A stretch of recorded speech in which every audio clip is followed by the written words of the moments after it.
Você sabe que a temporada de Oscar já tá começando quando aparecem os Oscar baits, né?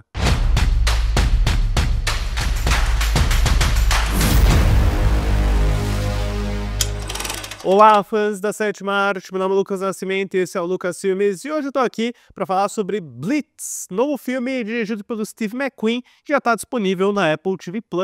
Mas antes eu pedi para você curtir esse vídeo, se inscrever no canal e ativar o sininho para não perder notificação dos próximos vídeos. Steve McQueen, não confundir com o astro dos anos 60 que fez filmes como os The Great Escape e o Bullitt, mas sim o cineasta britânico que despontou aí no final dos anos 2000, lá para os anos 2010, como uma das vozes mais interessantes e criativas que o cinema americano também, né, diga-se de passagem, ele acabou tendo uma migração para Hollywood bem interessante, depois de filmes como Hunger, que formou uma parceria dele com o Michael Fassbender, em especial o monumental Shame de 2011, que mostra o Michael Fassbender como um homem viciado em sexo em Nova York, e para mim é um dos grandes filmes dos últimos anos. Para mim é um clássico moderno, assistam Shame se vocês não viram. Para mim é um dos mais precisos retratos que eu já vi sobre a solidão numa grande metrópole, e eu acho que o Steve McQueen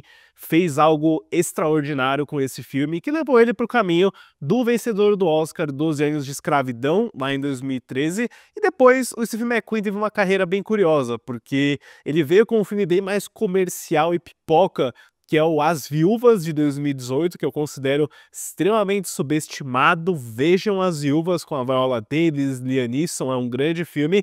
E em 2020 ele trouxe algo bem mais ambicioso, numa forma de antologia de 5 filmes, que é o Small Axe. E ele fez 5 longas-metragens diferentes, com elenco diverso, para contar histórias diferentes sobre preconceito, raça, diversidade, sociedade. Eu não vi nenhum dos filmes do Small Axe ainda, porque eles não chegaram muito bem aqui no Brasil, acho que foi direto pela Globoplay, se não me engano. Ainda preciso ver, mas a gente teve um longo hiato aí de Steve McQueen, que, querendo ou não, ele trouxe 5 filmes no ano só, e ele finalmente chegaria aí com um novo projeto, que é o Blitz, uma história original de Segunda Guerra Mundial que ele escreveu, dirigiu e conseguiu financiamento aí da Apple TV+, né? O McQueen pegou bem essa bolha aí dos streamings estourando, ainda mais com a Apple TV+, que abre a carteira para projetos que nenhum estúdio de cinema vai querer fazer, com nomes de peso, como Martin Scorsese, o próprio Ridley Scott no Napoleão, e o Steve McQueen se beneficiou dessa estratégia.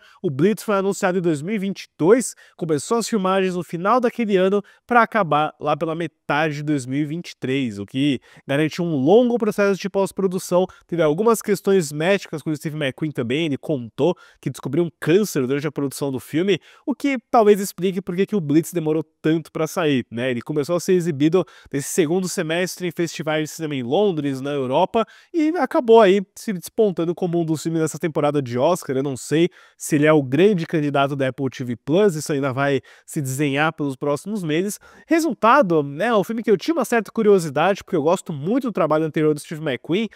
Infelizmente, assim, sabe, eu tinha uma grande expectativa, acabou sendo um filme que eu considero apenas comum e que, perto dos outros filmes do McQueen, e até de outros filmes com essa temática de Segunda Guerra Mundial, não me pareceu ter muito a dizer e nem muito a que destaque ele. A história do filme segue a relação entre o jovem George, vivido por Elliot Heffernan, e sua mãe Rita, vivida por Saoirse Ronan, que são separados durante os bombardeios nazistas na Londres da Segunda Guerra Mundial. De cara, quando eu começo a pensar sobre o Blitz, especialmente quando eu assisto o filme, que tem quase 2 horas, é uma espécie de Oliver Twist, porque a gente lembra um pouco desse elemento Charles Dickens de ter um garoto sozinho num mundo bem adulto, né? E aqui no caso é a Londres no meio da Segunda Guerra Mundial, a Blitzkrieg, como eles chamavam na época, é a guerra relâmpago que os bombardeios nazistas provocavam, né? Eles tacavam bomba nas cidades inglesas, tacavam bomba na Inglaterra, e isso gerava uma grande evacuação, caos, pânico, famílias sendo separadas. Então o Steve McQueen pegar um elemento de Oliver Twist, que é o ponto de vista de uma criança em meio ao horror, à destruição e à guerra, é uma boa premissa, ainda mais quando a gente considera essa história de mãe e filho, né? Isso é batata, é um elemento muito fácil de se identificar, mas eu fiquei espantado, assim, como o roteiro do Steve McQueen parece que quer fugir um pouco disso, porque o filme ele tem um apelo bem grande pra melancolia, pro drama, mas ele nunca parece se envolver muito nisso, né? Quase como se ele estivesse tentando evitar uma espécie de clichê, porque o filme do primeiro ato tem uma estrutura um pouco confusa, não linear, de mostrar algumas cenas do passado, de tentar formar uma relação do menino com a mãe dele, que, na minha opinião, apesar da Saoirse Ronan ser uma ótima atriz, ela é muito expressiva, ela é muito intensa. Talvez por eu estar acostumado a ver ela fazendo tantos adolescentes, né, ainda mais, tipo, coisa de 5 anos atrás, eu não comprei muito ela como uma mãe solteira, sabe? Mesmo que seja uma mãe mais jovem e tenha até uma boa relação dela com o pai, o avô do menino, eu não comprei muito, sabe? Quando eu via ela junto com o Elliot Heffernan, parecia que eu estava vendo a irmã mais velha dele, assim, né? Então, isso foi um pouquinho difícil de comprar, na minha opinião, apesar da performance dela ser muito forte.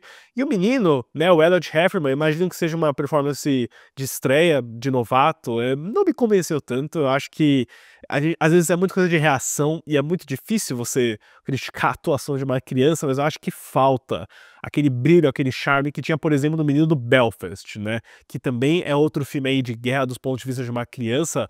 Lá, pra mim, funcionava muito melhor. Ou até um outro filme que me lembrou muito aqui, o jovem Christian Bale, no Império do Sol, do Steven Spielberg. Um outro filme que também parte de uma família sendo destruída, do horror da guerra tomando conta do cenário, da atmosfera e até do tipo de sociedade, subgrupo que a criança vai encontrando nesse mundo de guerra. Tem elementos assim no Blitz também, mas quando você para pra olhar a estrutura da história, do que tá acontecendo, eu sinto que o Steve McQueen tinha várias ideias, vários roteiros diferentes e eles acabaram meio que juntos de uma forma que não combina muito, que não parece ter muita coerência numa história que pra mim, pelo menos, me pareceu tediosa na maior parte do tempo, né? Olha que o palco é perfeito pra um grande drama, né? Uma cidade sendo bombardeada o tempo inteiro. Eu não senti muita tensão, eu não senti muito perigo vindo dos personagens, assim, meio que demora 1 hora de filme até a gente começar de fato a ver os bombardeios, porque o incidente incitante é a Rita tentando mandar o George pra fora de Londres antes dos bombardeios começarem, e aí você meio que perde um pouco daquela ação imediata que eu achei que teria, né? E isso me decepcionou um pouco. A gente não tem um grande investimento assim nas sequências do bombardeio em si, o que pra mim é uma decisão coerente do Steve McQueen. Acho que ele não quer glamorizar nem tornar um espetáculo essas grandes explosões e bombardeios. Você vê muito a antecipação e aí depois as consequências, né? E isso, inclusive, é muito bem mostrado pelo design de produção do filme, que aproveita, né, as ruínas, os destroços, os prédios destruídos, também, de certa forma, pela fotografia do Yorick Le Saux, que é um francês que começou a trabalhar com o Steve McQueen. Não acho que ele é tão bom quanto o Sean Bobbitt, que era o grande colaborador do McQueen nos trabalhos anteriores, até porque as cenas noturnas, aliadas ao filtro aí de streaming, especialmente o 4K, eu não sou fã de como o HDR das televisões atuais limpa demais a imagem, parece que ela fica muito lavada. E eu falei muito do Wicked, né, sobre como tem esse problema com a cinematografia digital contemporânea, e o Blitz sofre um pouquinho com isso, na minha opinião, né, ainda mais nessas cenas noturnas que às vezes ficam meio difíceis de enxergar o que está acontecendo. Eu acho que o McQueen consegue ter um pouquinho mais de envolvimento e tensão pro final, quando a gente começa a ver as pessoas escondidas nos túneis de metrô. Aí tem uma sequência que até me lembrou um pouco Titanic, né, de você ter um portão sendo inundado por água. Tem um trabalho interessante ali, algumas sequências conseguem sim se sobressair. O McQueen sempre foi bom em planos longos, e tem um especial aqui, onde o George está correndo no meio de um incêndio com um bombardeio no céu. Ali você vê vislumbres do que poderia ser esse filme aqui, mas eu acho que ele se perde um pouquinho num melodrama que não entrega muito, em um elenco que pra mim não foi tão bem escolhido, tanto da Saoirse quanto do Elliot Heffernan. E aí, apesar das boas intenções, eu sinto que a gente já viu esse tipo de história contada de uma forma muito melhor, e eu só conseguia lembrar de como o Império do Sol é uma obra tão superior a essa daqui, e eu fiquei realmente chateado. Eu fiquei chateado porque o Steve McQueen é um cara talentoso, é um cara que tem uma visão muito interessante, e eu espero que, sei lá, seja só um tropeço na carreira que eu considero bem excepcional que ele teve até agora. Pra Blitz, eu dou uma nota 4. Deixe nos comentários depois o que vocês acharam de Blitz e o que vocês acham, no geral, da carreira do Steve McQueen, que, por sinal, apareceu aí como um dos nomes prováveis, né, um grande rumor aí, para dirigir o próximo James Bond. Eu botaria fé. Certo, pessoal? Obrigado pela visita e até a próxima sessão.